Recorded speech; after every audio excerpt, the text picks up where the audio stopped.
Hello, my name is Sam and this is The Know. Here are today's top stories. The government has launched a review into motorists being dazzled by headlight glare, a 7.2 magnitude earthquake has struck Taiwan, and 3 British aid workers killed by Israeli airstrikes have been named. Keep watching to find out more.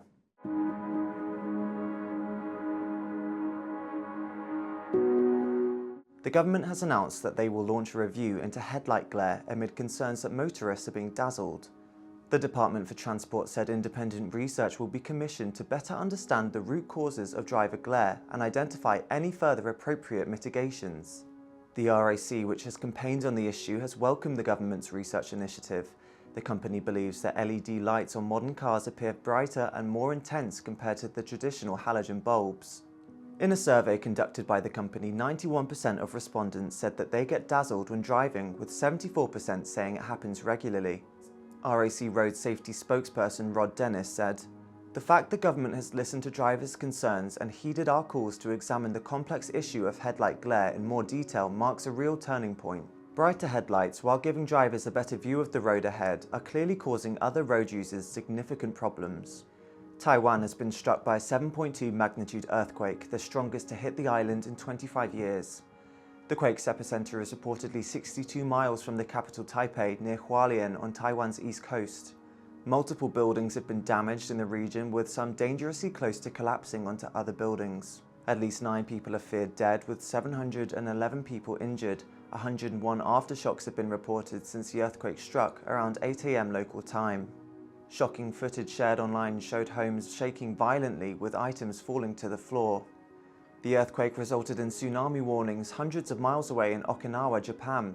Residents of the island were advised by the Japan Meteorological Agency to evacuate immediately, with a warning of high waves of up to 3 meters. And finally, all 3 British aid workers killed by Israeli airstrikes on Monday night have been named alongside 4 others.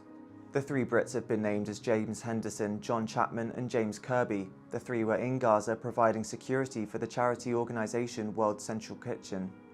The other 4 victims were part of the World Central Kitchen relief team. Palestinian Saifuddin Abu Taha, Zomi Francom from Australia, who was described as a kind, selfless and outstanding human being, Polish citizen Damian Sobel, and dual citizen of US and Canada Jacob Flickinger. Israel has admitted to the strike that killed the 7 aid workers who were driving in a deconflicted zone and on a route designated safe for the charity to drive on. The aid workers were driving in a small convoy of 3 vehicles when one of the cars was struck by a missile. The injured were taken to the second car, but as the car drove away, it was also then targeted. Again, the survivors moved to the 3rd car, which was also struck, killing the 7 aid workers. World Central Kitchen has halted all aid work in the region. The killing of the 7 aid workers drew worldwide condemnation, with Prime Minister Rishi Sunak on Tuesday demanding an investigation surrounding the incident. Shocked and saddened to hear the reported deaths of aid workers in Gaza. We're urgently working to confirm all the details, but my thoughts right now with their friends and family. They're doing fantastic work bringing alleviation to the suffering that many are experiencing in Gaza. They should be praised and commended for what they're doing. They need to be allowed to do that work unhindered, and it's incumbent on Israel to make sure that they can do that, and we're asking Israel to investigate what happened urgently, because clearly there are questions that need to be answered. The US Secretary of State Antony Blinken highlighted the extraordinary work that the World Central Kitchen has been doing around the world, including in conflict zones. These people are heroes. They run into the fire, not away from it. They show the best of what humanity has to offer when the going really gets tough. They have to be protected.